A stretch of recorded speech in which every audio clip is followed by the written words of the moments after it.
So hi everyone. I'm going to talk about insurance now. Insurance is a business that relies on a lot of data.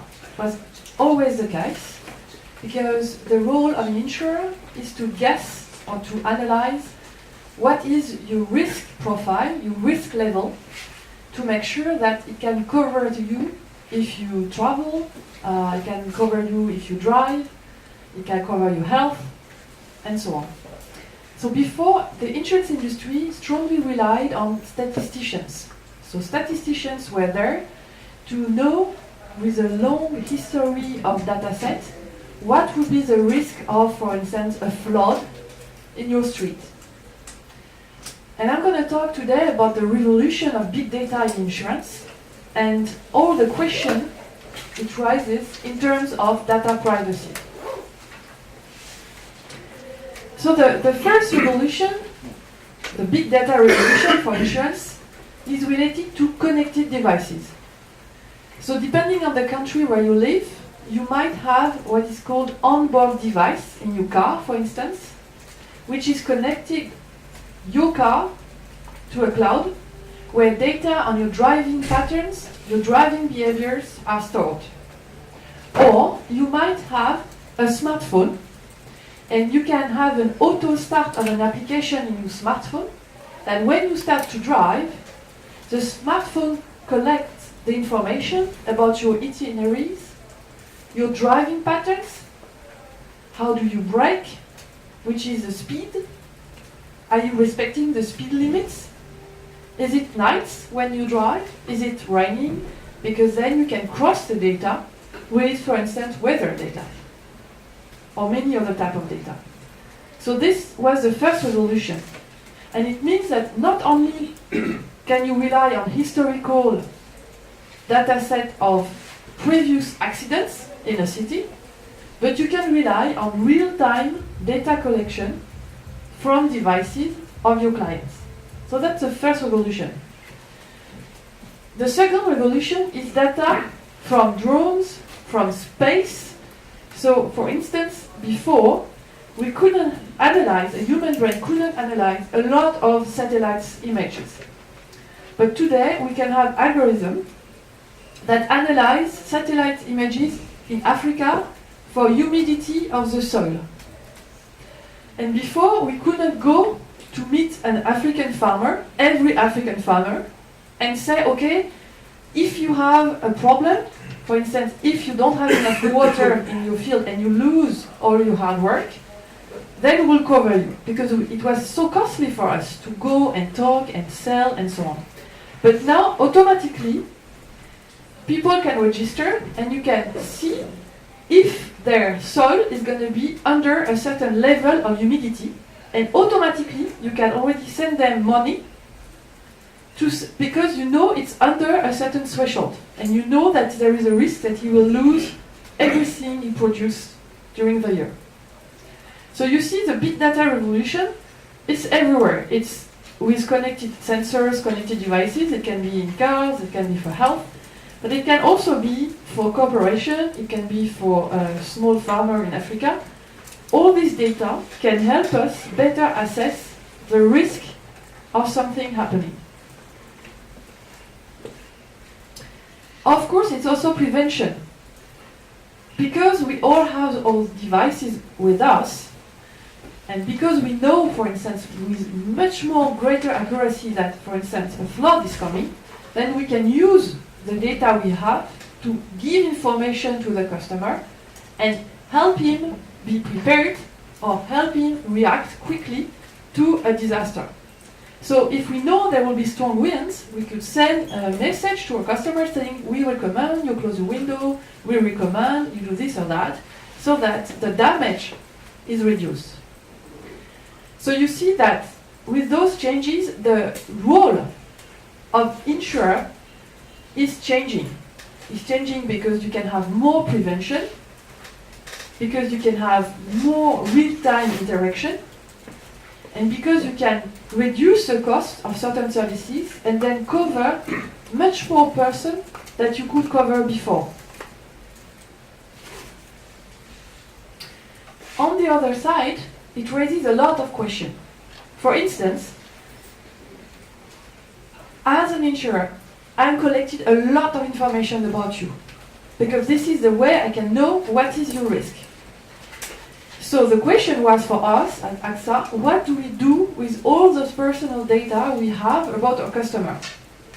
And the first thing we decided that we're not going to sell the personal data of our customer to anyone.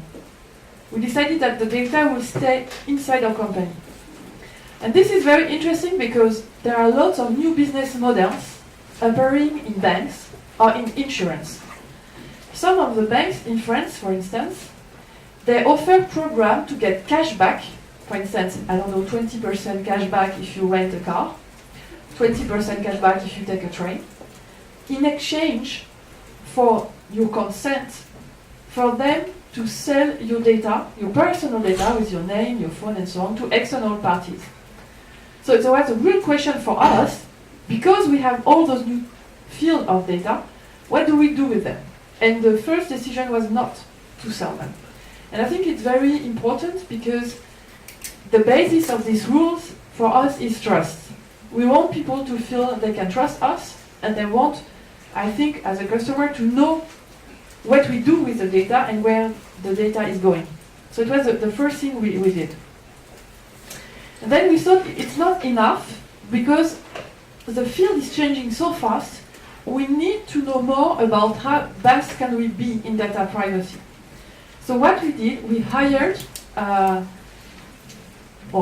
is a bit strong name, but we asked, because they're not paid by us, we asked external researchers, we asked former regulators if they accept to come and sit one day with us 3 times per year, and we open to them the data we have, and we show them how we price. For instance, we show them, this is the data we gather from our drivers, and this is how we use it to make the price of the insurance policy. What do you think? Are we ethical? Is it fair? Do you think that maybe in our algorithm there are some implicit discrimination? How can we do better? And in this panel, we, for instance, worked on telematics, the system I told you about with a phone. And they said, okay, you should not track any individual. So you should not track me when I'm in this street because it's forbidden by the data regulation. What you can do is you can track everybody driving on this street, collect all the speed of the street, and then make an average. And this is okay because you protected my own data, so you don't know my own speed, but still you have an idea for this particular street if it's dangerous or not. And so this is the kind of idea we had working with the panel. And I think it was very important for us in the way we govern the data, in the way we store the data, because all the questions regarding data cleaning, data deletion, data storage are raised in this panel. And so for me, I'm the secretary of this panel for my company. It's a very high-level panel in the sense that my CEO is sitting in the panel with 5 very high-level executives. They take it very seriously. And I think this is one way for companies to improve the way they deal with the data privacy. What we decided to do as well is to finance research on data privacy. So we finance research on trust in big data. What are the reasons for somebody to trust or not trust big data? We also finance Paul Home, the University of Colorado in the United States. So the objective for us is to make sure that not only we think today of what could be great, but also we anticipate for the years to come what could be alternative solution. And the solution can be technical, but they can be social, and so it's very broad field of research that we're financing. We thought also of education campaign. So this is an example from Germany. It's called MyData online. And we thought that we would explain to all our customers on this page what are the risks when they are online and what are the digital traces that they left and how can people be better protected. And this campaign was a test for us to see is there a way where we can be more transparent and more clear with our customer.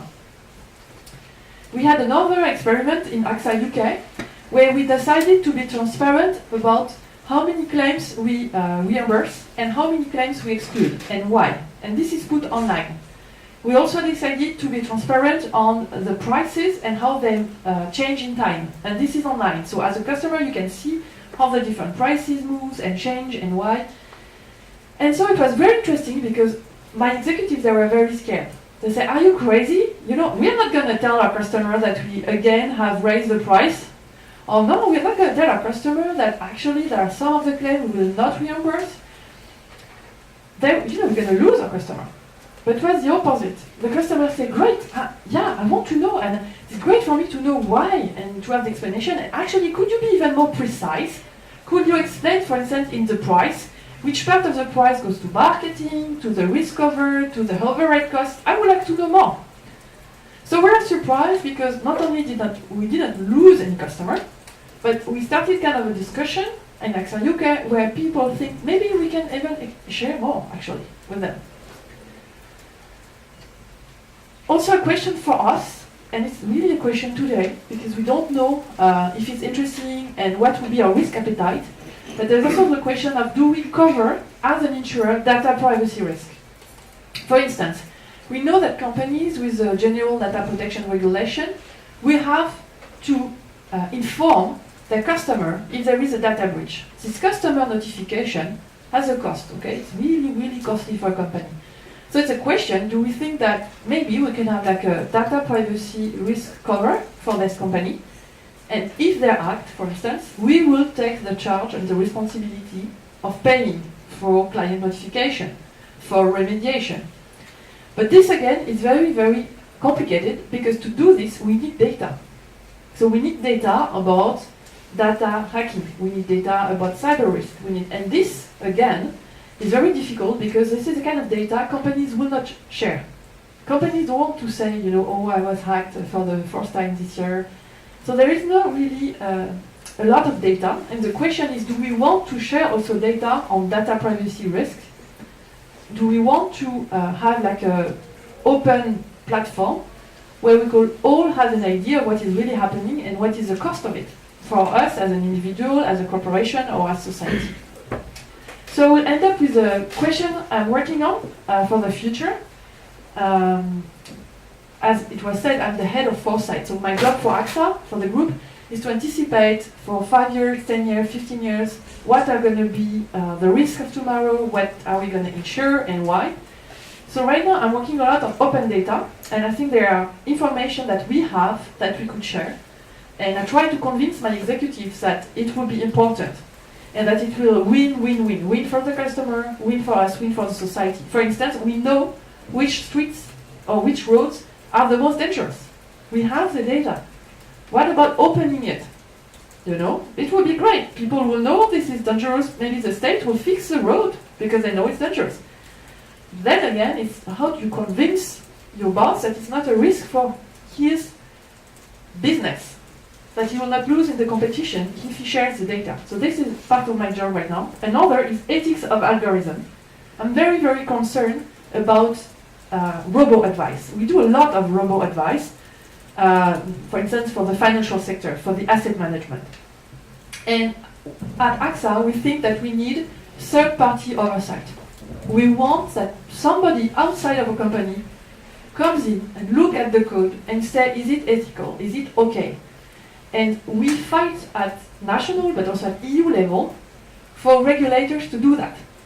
Because we're scared that if we don't do this, there might be any startups or any group having bad algorithm, let's say, and then placing the money in a place which does not reflect the risk profile of the individual. So I'm working quite a lot on ethics of algorithm. I wrote a lot also as a researcher on it, and I would be glad to share on this topic. And then the final thing is corporate social responsibility, because I would like my company to have kind of a corporate data responsibility, which will be more encompassing than data privacy. You know, with the general data protection regulation, we very much focus on data privacy. And I want a company to think maybe it's greater than that. Maybe we should have like a policy which will include also ethics of algorithm, also open data, and maybe all this is one question actually. Is what do we think as our social role when we deal with the data of customers. That's it for me. Thank you very much.